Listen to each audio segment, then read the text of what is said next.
우리 김문호라는 분이 권리 포기라는 제목의 책을 썼습니다. 저자가 이 책을 통해서 우리 그리스도인들에게 들려주는 이야기가 이런 것들입니다.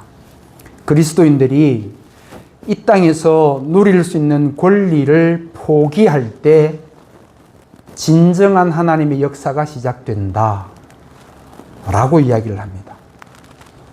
그러면서 우리 그리스도인들이 이 땅에서 포기해야 할 권리들이 어떤 것들이 있는지를 몇 가지로 알려주는데, 첫 번째는 우리 그리스도인들이 이 땅에 살아가면서 복음을 전하기 위해 사회적인 안전함을 포기하라. 어떤 경우라도 스스로 원수를 갚는 것도 포기하라. 더 나아가 자기 삶의 영역에서 왕국을 만들고 그 왕국 안에서 군림할 수 있는 그 권리도 포기하라. 이런 것들입니다. 어떻습니까, 여러분? 들어보시면 할만하겠다 싶으십니까? 그 반대이지 않습니까? 너무나 어려운 이야기입니다. 사회적인 안정감을 포기하고 늘 불안한 그런 상황 속에서 내일이 어떻게 될지 모르는 그런 상황 속에서 하루하루를 살아가는 것, 엄청난 스트레스입니다. 누군가가 나를 아프게 하고 힘들게 했을 때 예수 믿는다는 이유 하나로 그 사람에게 갚아주는 것을 포기하라? 쉽지 않습니다. 내가 열심히 일하고 영향력을 만들어서 내가 살아가는 삶의 환경 속에서 충분히 내가 누릴 수 있도록 만들어 놓는 것, 그럼에도 불구하고 그 속에서 내가 누릴 수 있는 것들을 다 내려놓으라? 여러분, 어렵거든요. 굉장히 어려운 일입니다. 그런데 그 어려운 일을 이 김문호라는 분만이 이야기하는 게 아니라 오늘 우리가 나누는 이 본문의 말씀에서 사도 바울 선생님도 비슷한 이야기를 합니다. 여러분, 오늘 우리가 함께 묵상하는 이 데살로니가 후서는 바울 선생님이 데살로니가 교회 성도들에게 보낸 편지입니다. 왜 이 편지를 보냈는가? 당시 데살로니가 교회가 큰 어려움에 처해 있기 때문에 그랬습니다. 데살로니가 교회가 어떤 어려움에 처했는가 하면, 당시 데살로니가 교회 안에 이단이 침투를 해서 교회를 어지럽게 하고 성도들을 넘어뜨리고 성도들을 시험에 들게 해서 믿음을 저버리게 하는 일이 생겨나기 시작한 것입니다. 그 이단들이 바로 영지주의라는 초기 기독교의 가장 강력한 이단이었습니다. 그래서 데살로니가 교회가 어렵고 힘들고 시험에 들어서 성도들이 교회를 떠난다, 믿음을 버린다 라는 이야기를 들으니까 바울이 편지를 써서 성도들을 위로하고 격려해 줍니다. 그런 다음에 예수 그리스도의 재림이 얼마 남지 않았다. 우리 주님이 다시 이 땅에 오실 것이다. 그때까지 우리의 믿음을 붙잡고 흔들리지 않고 변질되지 않는 그런 신앙을 가져야 된다.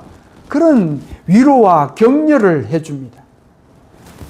그런 다음에 데살로니가 교회 성도들을 향해서 두 가지를 권면하는데, 그 첫 번째 권면이 바로 성도들이 일상생활을 하는 가운데서 선한 일, 하나님의 말씀대로 살아가는 일, 쉽지는 않지만 몸부림치는 그 일을 하다가 중간에 낙심해서 포기하지 말라는 것입니다.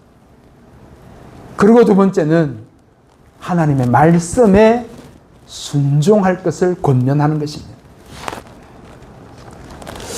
여러분, 당시 이 초기 기독교의 가장 강력한 영지주의 사상은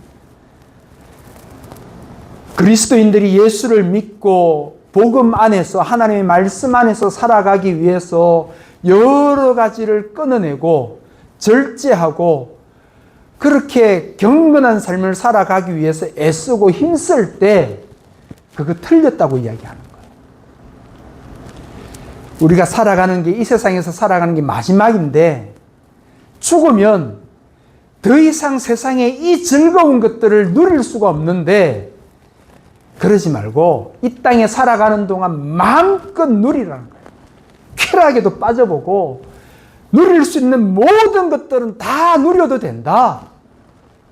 우리가 믿음 가지고 있으면 마음껏 누려도 상관없어.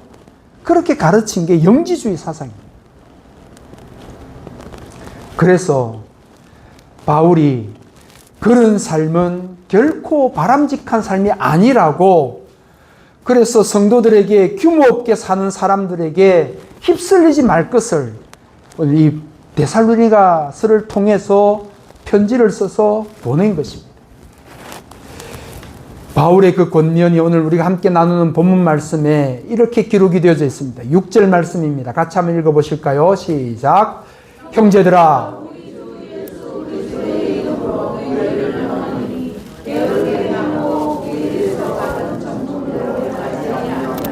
모든 형제에게서 떠나라.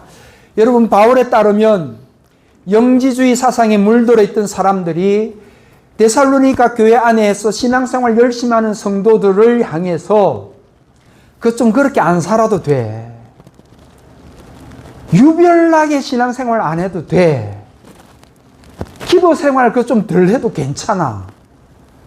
주일날 예배 한번 빠지고 여행 다니고 즐기고 맛있는 거 먹으러 다니고 그렇게 해도 아무 문제 없어 라고 이야기하는 그 사람들을 떠나라는 거예요. 그들과 함께 있지 말라고 이야기합니다. 그 사람들이 가르쳐주는 것들이 내가 여러분들에게 가르쳤던 이 예수 그리스도의 복음의 비밀, 하나님 나라의 비밀, 그런 것들을 반하는 가르침을 가르쳐주는 사람들에게서 다 멀리하고 떠나라. 바울이 그렇게 권면합니다. 그런 다음에 한 가지 더 권면하는데 오늘 본문 13절에서 이렇게 권면합니다. 같이 읽습니다. 시작. 형제들아, 너희는 선을 행하다가 낙심하지 마라. 여러분, 사도 바울은 데살로니가 교회 성도들이 하나님의 말씀을 부여잡고 하나님의 말씀대로 몸부림치고 살아가고 나누고 베푸는 그런 삶을 살아갈 때 그렇게 안 살아도 괜찮아. 조금 여유 있게 해도 돼. 라고 말하는 사람들의 그 솔깃한 소리에 넘어가서 선을 행하는 것, 하나님의 말씀대로 살아가기 위해 몸부림치는 것, 그런 거 다 포기해버릴까봐 그러지 말라는 거예요. 그 사람들 말 듣고 낙심하지 말라는 거예요. 여러분, 이 이야기가 바울 선생이 데살로니가 교회 성도들에게만 전해준 게 아닙니다. 이미 갈라디아 교회 성도들에게도 똑같은 이야기를 바울 선생님이 전했습니다. 갈라디아서 6장 9절 말씀에 보니까 이렇게 말씀합니다. 우리가 선을 행하되 낙심하지 말지니 포기하지 아니하면 때가 이르매 거두리라. 할렐루야. 여러분, 그렇습니다. 하나님의 말씀대로 살아가기 위해 몸부림치고 애쓰는 것 쉽지 않지만, 야, 너 그렇게 살아봐야 똑같아. 별나게 안 살아도, 별나게 신앙생활을 안 해도 괜찮아. 우리처럼 이렇게 즐기며 살아도 충분해. 라고 말하는 사람들의 말을 듣고 우리의 영성을 내려놓고 경건한 삶을 포기할 때, 여러분, 하나님의 나라가 우리를 통해서 이루어지지 않는다는 사실을 믿으시기를 바랍니다. 그래서 낙심하지 않으면, 주변에서 누가 어떤 말을 하더라도 낙심하지 않으면 때가 이를 때 하나님의 말씀이 우리를 통해 이루어지는 줄 믿습니다. 미국의 어떤 공동묘지 안에 무명 그리스도인의 그 묘비에 새겨진 비문이 이런 아주 멋진 말이 새겨져 있다고 합니다. 할 수 있는 한 최대한 많은 사람에게 할 수 있는 한 모든 방법으로 할 수 있는 한 오랫동안 할 수 있는 한 모든 선을 행하라. 그렇게 기록이 되어 있습니다. 여러분들은 비문에 쓰여질 그 비문을 기록을 가지고 계십니까? 생각을 해보셨습니까? 이분의 어떤 분이었는지 생전에 어떤 삶을 살았는지 알 수 없지만 이렇게 비문에 남겨놓은 것은 그 가족들, 후손들에게 전하는 말뿐 아니라 그렇게 추모하러 오는, 그러면서 오고 가면서 자신의 그 묘비를 보게 되는 수많은 사람들에게 전달해 주고 싶은 말이 고스란히 담겨져 있는 것 아닙니까? 모든 사람에게 최선을 다해서 모든 방법으로 오랫동안 나누라는 것입니다. 그들에게 선한 일을 하라는 것입니다. 좋은 일을 해보라는 것입니다. 그러면 언젠가는 그 일이 아름다운 열매로 맺어지게 되는 줄 믿습니다. 여러분, 여기서 우리가 주목할 사실이 한 가지 있습니다. 우리가 선을 행하다가 낙심하게 되는 이유가 있다는 거예요. 우리가 하나님의 말씀대로 살아가기 위해서 몸부림치다가 낙심해서 결국은 포기하게 되는 이유들이 있다는 겁니다. 그 이유들이 뭐냐 하면 바로 비교하기 때문에 그렇다는 것입니다. 쉽게 말해서 우리가 하나님의 말씀에 따라서 선을 행하고 남을 섬기고 교회를 섬기고 열심을 품고 신앙생활을 하다가 결국 그 일을 하던 것을 멈추는 것은 다른 사람과 비교하기 때문에 그런 거예요. 저 사람 충분히 교회를 섬길 수 있는데, 충분히 일할 수 있는데 왜 안 할까? 그러면서 내 마음이 상하게 되고, 내보다 환경이 낫고 나보다 신앙생활을 한 지 오래되었고 모든 여건이 나보다 좋은데 왜 안 할까? 왜 남에게 베풀지 않을까? 그런 생각하다 보면 내가 시험에 들어서 포기하게 된다는 거예요. 또 그 반대인 경우도 있습니다. 정말 열심히 섬기고 나누고 베풀고 하나님의 말씀대로 살아내기 위해서 몸부림치는 그런 정직한 그리스도인으로 살아가기 위해서 애쓰는 사람이 있는데, 그런 사람들을 바라보면서 질투해서 이런 이야기를 합니다. 누구한테 잘 보이려고 저래 애를 쓰노? 저거 집에서나 잘하지. 왜 저리 교회에서 저리 열심히 설치 샀노? 그럼 조용히 신앙생활 하지.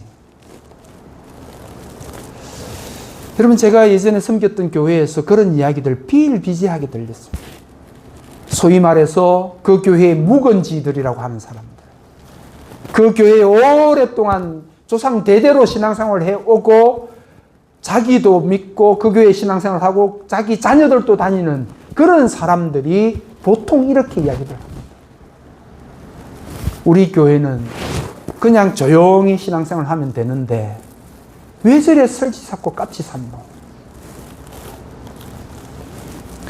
그래서 많은 사람들이 그런 이야기를 들으면서 시험에 들고 문제가 생기고 그러면서 내가 이 교회에서는 섬기면 안 되는구나 라는 생각이 들어서 쉽게 낙심하고 포기해버립니다.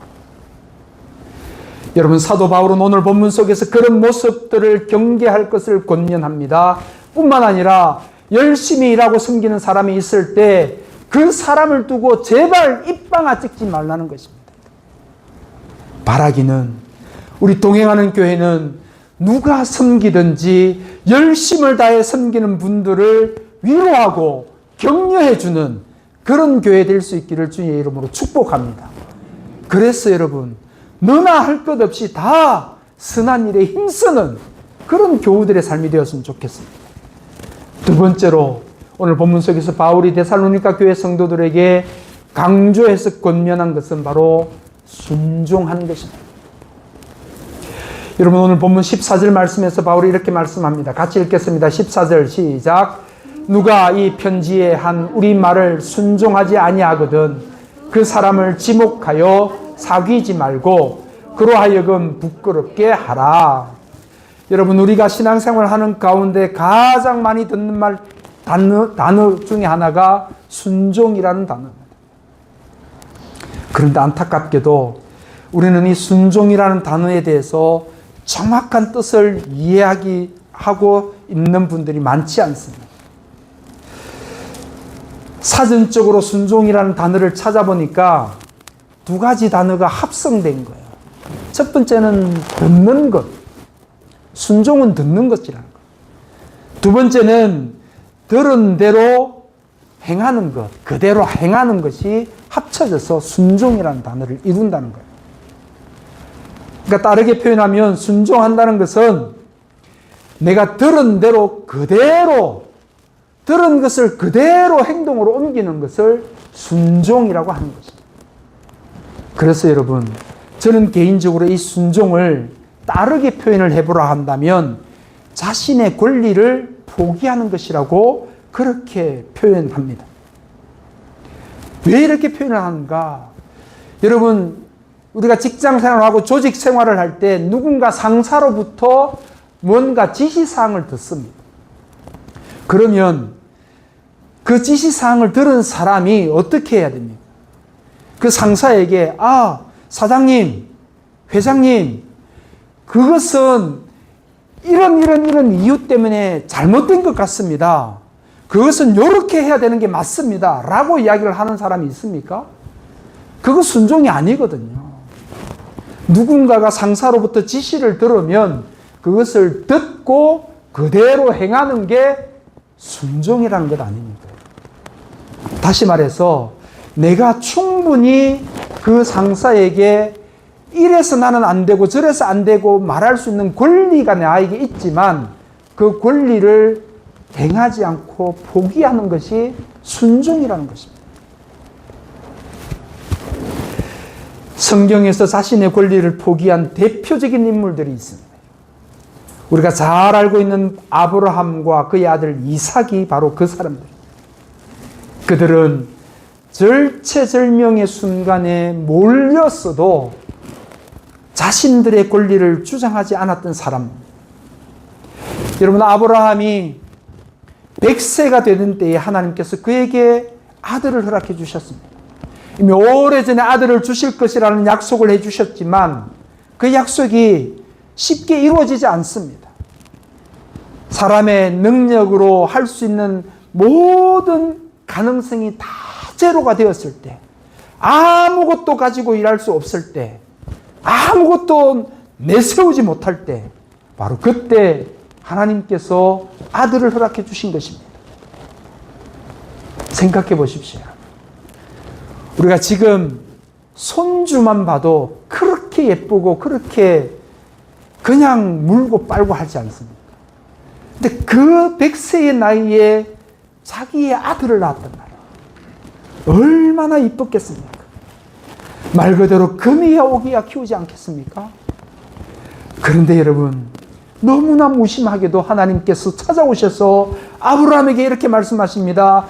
네 아들 이삭을 내게 제물로 바쳐라 라고 말입니다. 도저히 받아들이기 어려운 말입니다. 어이없는 말씀입니다. 우리 인간의 정상적인 이성과 상식으로는 도무지 따라가기 힘든 그런 말씀입니다. 그런데 아브라함은 단 하나의 질문도 하지 않습니다. 아직 어린 아들 이삭과 그 아들을 태울 때 쓸 나무를 가지고 하나님의 말씀에 따라서 하나님이 지시한 산으로 올라가고 있는 중. 그 길을 가는 중에 아들 이삭이 묻습니다. 아버지, 하나님께 번제를 드릴 나무는 가지고 가는데 그 번제, 제물은 어디에 있습니까? 아들의 그 질문에 아브라함은 하나님께서 준비하실 것이라고 하고는 묵묵히 가던 길을 걸어갔습니다. 그리고는 하나님이 원하시는 장소에 도착한 후에 나무를 벌려놓고 아들을 묻고 그 나무에 올려놓습니다. 그리고는 스슬퍼른 그 칼을 집어 들고 아들을 내려 치려 할 때 하나님의 음성이 들립니다. 급하게 하나님이 말씀하시기를 아브라함아 아브라함아 내 아들 이삭에게 손을 대지 말라. 이제야 나에 대한 너의 믿음을 내가 확인했노라. 하나님의 음성이었습니다. 여러분, 우리가 알고 있는 것처럼 이 과정 속에서 단 한 번도 아브라함은 자기 아들 이삭에 대해서 자신의 권리를 주장하지 않습니다. 내 아들인데요. 내가 낳았는데요. 그것도 무려 100세에 대해서나 낳은 아들을 어떻게 하나님 바치라고 하십니까? 한마디도 따지지 않습니다. 이삭도 마찬가지였습니다. 아버지가 자신을 묶고 나뭇가지 위에 올려놓고 자신을 죽이려고 할 때조차 이삭은 전혀 자신의 권리를 주장하지 않습니다. 미동조차 하지 않습니다. 충분히 힘으로 아버지를 누르고 제압하고 벗어날 수 있는 상황이었지만 그대로 따릅니다. 여러분, 바로 이것이 순종이라는 것입니다. 바로 이것이 성경에서 알려주는 순종의 본 모습인 줄 믿습니다. 내 권리를 포기하는 것. 내가 할 수 있지만 하나님의 말씀에 따라서 내 것을 내려놓는 것. 그게 바로 순종의 모습인 것입니다. 놀라운 사실은 구약 성경 속에서 그렇게 자신의 권리를 포기하고 하나님의 말씀에 순종하는 모습을 무엇으로 표현해 놓았는가? 발에서 신을 벗는 것으로 표현해 놓고 있다는 것입니다. 자신의 발에서 신을 벗으라 라고 말씀하시는 하나님의 말씀에 그대로 따르는 것, 그게 바로 순종의 모습으로 표현되어졌다는 것입니다. 여러분, 자신의 발에서 신발을 벗는 것은 당신에게 나의 모든 권리를 양도해 드립니다 라는 그런 표현입니다. 그런 뜻입니다. 구약 성경 속에서 그렇게 신을 벗어서 자신의 권리를 다른 이에게 양도한 사건이 몇 번 있는데 그 대표적인 사람이 바로 모세였습니다. 하나님께서 모세를 불러서 이스라엘의 지도자로 세우시고 보내시기 위해서 모세를 부르셨습니다. 어디로요? 뜰기나무 가운데로 부르셨습니다. 모세가 뜰기나무 앞에 섰는데 멀리서 바라보니까 뜰기나무가 불에 활활 타고 있는 거예요. 그런데 신기하게도 불이 활활 타는데 나무가 없어지지 않습니다. 그대로 그 원형을 그대로 유지하고 있어요. 그런데 불은 활활 타붙었습니다. 그 모습을 바라보고 모세가 점점점 가까이 다가갈 때 하나님께서 출애굽기 3장 5절에서 이렇게 말씀하십니다. 하나님이 이르시되 이리로 가까이 오지 말라. 네가 선 곳은 거룩한 땅이니 네 발에서 신을 벗어라. 하나님의 그 지엄한 명령에 모세가 엎드려서 신발을 벗고 하나님, 내 모든 것들이 다 하나님의 것입니다 라는 사실을 고백합니다. 또 있습니다. 여호수아 5장 15절 말씀해 보니까 하나님이 여호수아가 여리고성 근처에 갔을 때 이렇게 말씀해 주셨습니다. 여호와의 군대 대장이 여호수아에게 이르되 내 발에서 신을 벗으라. 내가 선 곳은 거룩하니라 하니 여호수아가 그대로 행하니라. 여러분, 그렇게 하나님은 모세와 여호수아에게 자신의 권리를 내려놓을 것을 말씀하셨고 그 하나님의 말씀을 들은 두 사람이 기꺼이 자신의 발에서 신을 벗고 하나님의 말씀 앞에 전적으로 엎드리고 순종했던 것입니다. 오늘 본문 속에서 바울도 자신의 권리를 포기했다고 선언하는데 오늘 본문 9절 말씀입니다. 같이 읽겠습니다. 시작. 우리에게 권리가 없는 것이 아니요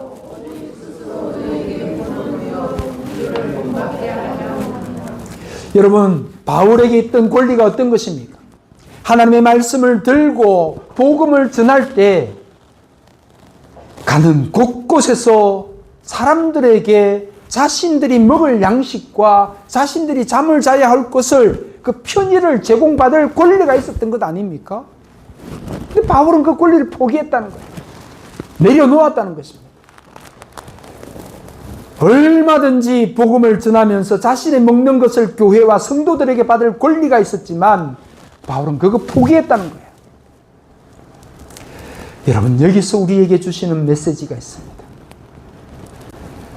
그렇게 성경 속에서 자신들이 충분히 주장할 수 있는 자신들의 권리를 내려놓을 때, 하나님의 말씀 앞에 자신의 권리를 포기할 때 비로소 하나님이 일하시고 역사하시는 줄 믿으시기를 바랍니다. 우리에게 주시는 메시지가 바로 그 말씀입니다. 모세와 여호수아가 발에서 신을 벗으라는 하나님의 말씀에 절대적으로 따랐더니 하나님께서 그 두 사람을 귀한 일꾼으로 사용하셨습니다. 하나님의 나라를 위해서, 하나님의 백성들을 위해서 귀한 도구로 세워서 사용하신 것입니다. 하나님께서 아브라함에게 너무나 소중한 아들 이삭을 제물로 바치라고 할 때 아무런 이유 달지 않고 그대로 행했더니 하나님이 아브라함을 믿음의 조상으로, 이삭을 순종의 조상으로 세워주시고 사용하셨다는 사실입니다. 여러분, 이처럼 하나님은 자신들이 권리를 주장하지 않고 모든 것을 하나님께 맡기고 내어드릴 때 하나님이 그들을 들어서 사용하시는 줄 믿습니다. 그런데 여러분, 참 쉽지 않습니다. 대단히 어려운 일입니다. 자신의 권리를 포기하는 것이 바로 순종이라는 사실을 우리는 들어서 알기는 하는데 행동으로 옮기는 게 어렵습니다. 내가 나의 권리를 포기할 때 비로소 하나님께서 일하신다는 사실도 알기는 알겠는데 내 권리를 포기하고 내려놓는 것 굉장히 어렵습니다. 그런데 놀랍게도 우리가 우리 자신의 권리를 포기하지 않으면 그 어떤 역사도 일어나지가 않는다는 것입니다. 너무나 안타까운 일입니다. 다시 말해서 우리가 하나님의 말씀에 전적으로 순종하지 않을 때 우리를 통한 역사가 쉽게 일어나지 않는다는 것입니다. 하나님이 말씀하실 때 우리의 경험을 버리지 않고 하나님의 말씀 앞에 내 고집을 꺾지 않고 하나님이 순종하라고 따르라고 말씀하셨을 때 내 지식을 앞세우고 내가 가진 능력과 재능을 앞세워서 하나님 제발 이것만큼은 버리지 못하겠습니다 라고 할 때 하나님의 역사는 일어나지 않는다는 것입니다. 그러므로 바라기는 저와 여러분을 비롯한 우리 동행하는 교회의 모든 성도들은 쉽지 않지만 하나님의 말씀에 전적으로 순종하고 우리의 권리를 포기하는 그런 순종적인 믿음이 있기를 주의 이름으로 축복합니다. 그래서 날마다 우리 자신의 권리를 하나님께 맡겨드려서 하나님의 말씀 앞에 우리의 신을 벗고 순종함으로 우리를 통해 하나님께서 역사하시는 것을 경험하시는 그런 복된 삶이 되어져 가기를 주의 이름으로 간절히 축복합니다. 함께 기도하시겠습니다. 고맙고 감사하신 하나님, 은혜를 감사합니다. 오늘도 저희들 주의 전으로 불러서 하나님을 찬양하게 하시고 예배하게 하시니 감사합니다. 이 시간 저희들이 하나님 앞에 예배할 때 말씀으로 다가와 주시고 연약하고 부족하지만 다시 한번 우리의 마음 가운데 다짐하게 하시고 결단하게 하시니 감사합니다. 하나님 아버지, 저희들이 어렵고 힘들지만 하나님의 말씀 앞에 우리의 신을 벗어 우리의 권리를 포기하고 전적으로 순종하는 믿음 갖게 하여 주옵소서. 늘 새 힘을 공급하여 주옵시고 사람들의 작은 소리에 큰 소리에 쉽게 휘둘리지 않도록 하나님의 말씀으로 중심 잡게 하여 주옵소서. 우리 동행하는 교회가 그런 교회 되기를 원합니다.